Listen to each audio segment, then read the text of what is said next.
Assalamualaikum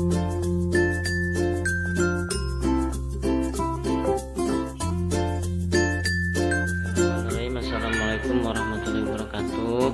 Perkenalkan, nama saya Egi Supriyatna dari semester 5 Tarbiyah Staya Misa. Oke, di sini saya akan menjelaskan tentang model-model pembelajaran, yaitu tentang model pembelajaran konstekstual. Model pembelajaran konstekstual yaitu adalah pembelajaran yang dimulai dengan sajian atau tanya jawab lisan yang terkait dengan dunia nyata kehidupan siswa, sehingga akan terasa manfaat dari materi yang disajikan. Motivasi belajar muncul, dunia pikiran siswa menjadi konkret dan suasana menjadi kondusif, nyaman, dan menyenangkan. Prinsip pembelajaran konstekstual adalah aktivitas siswa melakukan dan mengalami, tidak hanya menonton dan mencatat dan mengembangkan kemampuan sosialisasi. Cukup sekian dari saya, semoga bermanfaat. Wassalamualaikum warahmatullahi wabarakatuh. Assalamualaikum warahmatullahi wabarakatuh. Pada kesempatan kali ini saya akan menjelaskan tentang media audiovisual. Media audiovisual adalah media yang dilakukan dalam kegiatan pembelajaran, di mana media ini melibatkan pendengaran dan penglihatan sekaligus dalam suatu kegiatan pembelajaran. Nah, pada kali ini penerapan media audiovisual yaitu guru membuat video tentang materi yang akan dijelaskan dan akan disampaikan kepada anak-anak.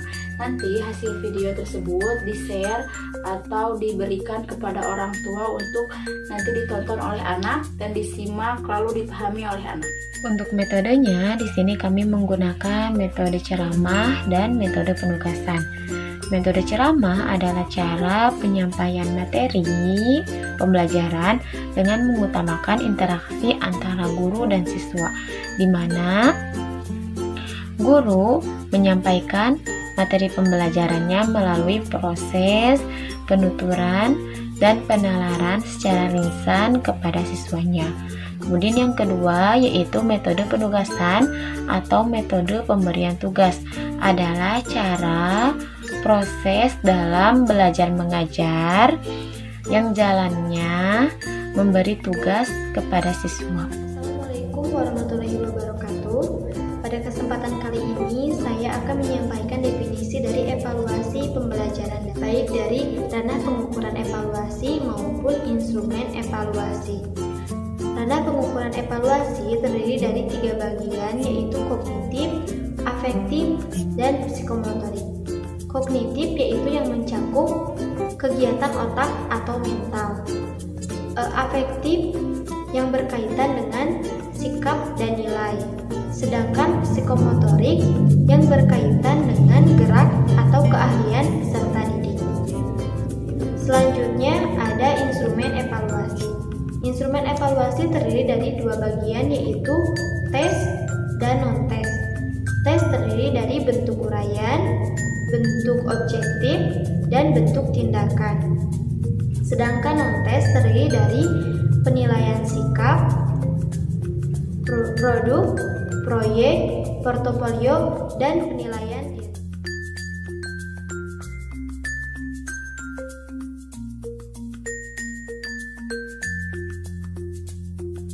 Bismillahirrahmanirrahim. Assalamualaikum warahmatullahi wabarakatuh. Selamat pagi untuk semuanya anak-anak. Alhamdulillah kita bertemu kembali pada kesempatan hari ini. Oke, silakan kalian buka buku catatan kalian masing-masing pada halaman 15 ya. Di sana ada judul taat kepada Allah Subhanahu wa taala. Oke, akan Bapak jelaskan terlebih dahulu. Silakan kalian dengarkan ya. Apa sih yang dimaksud dengan taat kepada Allah? Yang dimaksud taat kepada Allah yaitu kita mentaati semua perintah-perintah yang diperintahkan oleh Allah Subhanahu wa taala, dan kita menjauhi semua larangan-larangan yang dilarang oleh Allah Subhanahu wa taala. Kenapa kita harus taat kepada Allah? Karena kita diciptakan oleh Allah Subhanahu wa taala untuk beribadah kepada Allah Subhanahu wa taala, sebagaimana Allah taala berfirman di dalam Al-Qur'an, "Wa ma khalaqtul jinna wal insa illa liya'budun. Allah menciptakan jin dan manusia untuk beribadah kepada Allah Subhanahu wa ta'ala. Contoh-contoh bentuk kita beribadah kepada Allah Subhanahu wa ta'ala, kita taat kepada Allah ta'ala, yaitu sholat, menunaikan zakat, melaksanakan puasa bulan suci Ramadan, berbuat baik, berakhlakul karimah, berbakti kepada orang tua dan sebagainya. Contoh, kita menjauhi larangan-larangan yang dilarang oleh Allah Subhanahu wa ta'ala. Kita menjauhi dari berzina, dari mabok-mabokan, dan dari akhlak tercela, dari membuka aurat dan sebagainya. Oke, pada kesempatan hari ini cukup sekian dari Bapak. Untuk tugasnya silakan kalian rangkum apa yang barusan Bapak jelaskan. Nanti bukunya dikumpulkan. Ya, sekian dari Bapak. Wassalamualaikum warahmatullahi wabarakatuh. Assalamualaikum warahmatullahi wabarakatuh. Alhamdulillah, pada pertemuan kali ini semoga kita semua diberikan kesehatan. Amin ya rabbal alamin. Nah, pada kali ini juga kita akan membahas materi mengenai akhlak terpuji, yaitu taat kepada Allah Subhanahu wa ta'ala. Nah, apa yang dimaksud dengan taat kepada Allah? Taat kepada Allah berarti patuh terhadap perintah atau aturan-aturan yang dibuat oleh Allah dalam segala hal. Baik aturan itu berhubungan dengan ibadah kepada Allah maupun aturan yang berhubungan dengan sesama manusia. Allah adalah Tuhan yang wajib disembah oleh seluruh makhluk yang ada di dunia ini. Alam semesta ini diciptakan oleh Allah untuk memenuhi kebutuhan manusia. Dimulai dari tumbuhan, beragam macam buah-buahan, lalu semua hewan dan lingkungan yang ada di dunia ini diciptakan, diperuntukkan juga untuk manusia.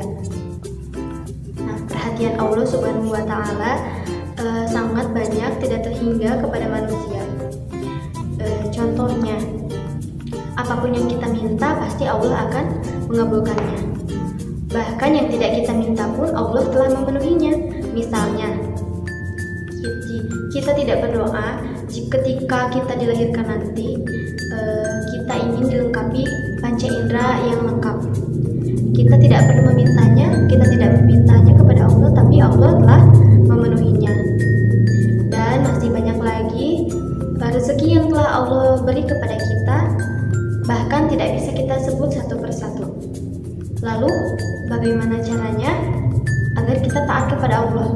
Perbuatan apa yang harus kita lakukan untuk taat kepada Allah? Baik, akan Ibu sebutkan beberapa perbuatan atas ungkapan ketaatan kita kepada Allah dan atas rasa syukur karunia rezeki yang telah Allah beri. Yang pertama, kita harus sholat 5 waktu di awal waktu atau tepat waktu. Jangan kita menunda-nunda sholat. Dan sebaiknya juga kita harus melaksanakannya dengan cara berjamaah. Yang kedua, kita harus menjalankan puasa, baik itu puasa Ramadan maupun puasa sunnah. Selanjutnya, kita harus banyak bersedekah, berinfak, berzakat. Yang selanjutnya, kita harus selalu ingat kepada Allah Subhanahu wa ta'ala dengan cara apa? Dengan cara berzikir. Berzikir tidak hanya dilakukan selesai waktu salat saja, tetapi harus dilakukan di setiap saat. Selanjutnya, kita diberikan rezeki oleh Allah, dan rezeki yang telah kita terima harus kita gunakan sebaik-baiknya.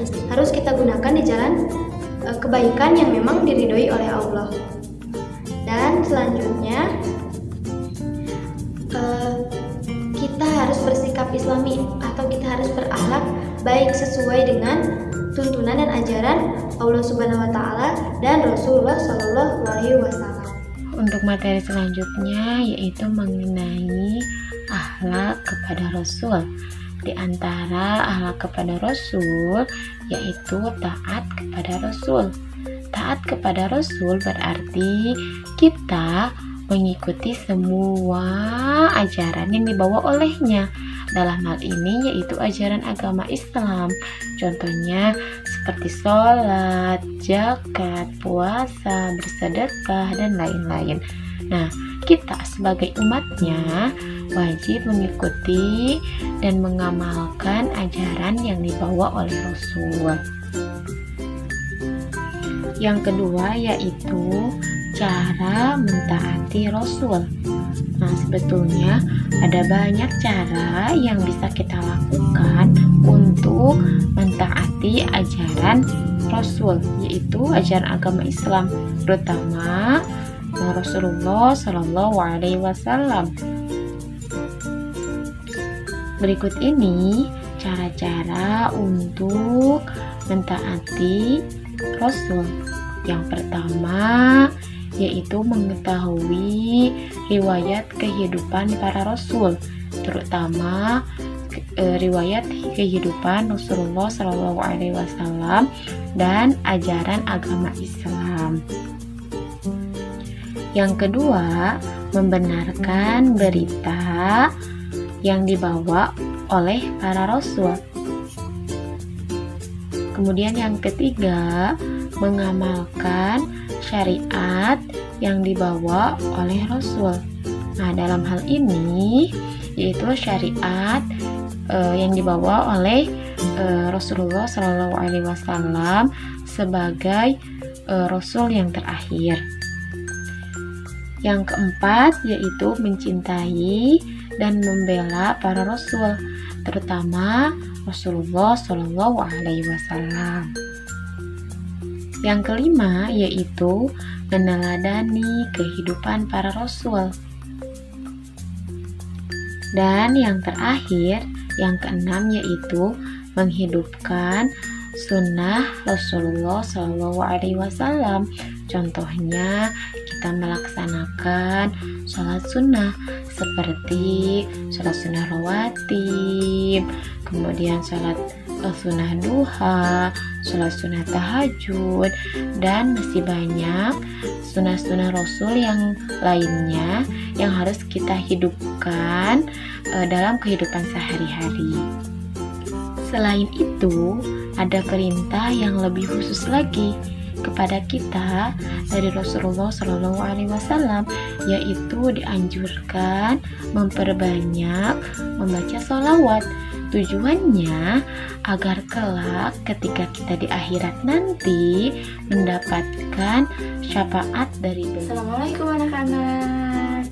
Hari ini ibu akan menjelaskan tentang akhlak terpuji, yaitu akhlak terpuji kepada orang tua. Sekarang coba kalian buka buku tema halaman 31. Nah, di sana terdapat yang namanya taat kepada orang tua. Apa sih taat kepada orang tua? Nih, taat kepada orang tua adalah menaati dan mematuhi setiap perintah yang diberikan oleh orang tua, selama perintah tersebut tidak melanggar syariat agama ya anak-anak. Dan jangan lupa kalian tuliskan juga apa arti taat kepada orang tua menurut kalian masing-masing di buku catatan kalian masing-masing ya. Oke anak-anak, selanjutnya kita akan melanjutkan ke pembahasan yang kedua, yaitu alasan kenapa kita harus taat dan patuh kepada orang tua. Yang pertama alasannya yaitu karena orang tua adalah orang yang telah melahirkan kita, terutama ibu kita adalah orang yang telah melahirkan ya. Terus yang kedua yaitu karena orang tua telah mengasuh kita dan mendidik kita sejak kita dilahirkan dari bayi sampai nanti kalau kita menjadi dewasa. Kemudian yang ketiga, orang tua selalu berdoa agar kelak kita suatu hari nanti menjadi orang yang sukses dan orang yang berhasil. Kemudian yang keempat yaitu orang tua selalu bekerja keras untuk memenuhi kebutuhan kita. Apalagi kita kan sekolah nih, ya orang tua selalu bekerja keras untuk membelikan kita buku, tas, dan lain-lainnya. Dan yang kelima, ini alasan terpentingnya anak-anak, yaitu taat kepada orang tua adalah salah satu perintah dari Allah dan Rasulnya. Ingat-ingat ya. Oke, sekarang kita lanjut lagi anak-anak. Selanjutnya kita buka halaman selanjutnya, yaitu halaman 32. Di sana tertulis cara menghormati orang tua. Yang pertama yaitu menaati setiap perintah orang tua selama perintah tersebut tidak melanggar syariat agama. Kemudian yang kedua, berbicara sopan kepada orang tua. Dan yang ketiga, tidak membentak orang tua dan tidak melanggar apa yang menjadi perintah orang tua ya anak-anak. Kemudian yang keempat, selalu menampakkan wajah ceria dan wajah tersenyum ketika kita bertemu dengan orang tua. Selanjutnya yang keenam, kita rajin berdoa untuk keselamatan orang tua, berdoa untuk kesehatan orang tua, berdoa untuk kebahagiaan orang tua juga jangan lupa ya anak-anak. Dan yang terakhir yaitu kita sebagai anak harus merawat orang tua ketika orang tua sakit. Coba di sini, siapa yang belum merawat orang tuanya ketika sakit? Ayo ngaku. Oke anak-anak, untuk hari ini sekian dulu ya materinya. Bila ada yang ingin ditanyakan atau yang tidak jelas atau yang kurang dipahami, bisa nanti kita bahas di kelas sama-sama dan nanti tanyakan di kelas ya. Jangan lupa pertanyaannya catat di buku kalian masing-masing ya, agar tidak lupa saat kita nanti bertemu. Sampai jumpa nanti di kelas anak-anak. Wassalamualaikum warahmatullahi wabarakatuh.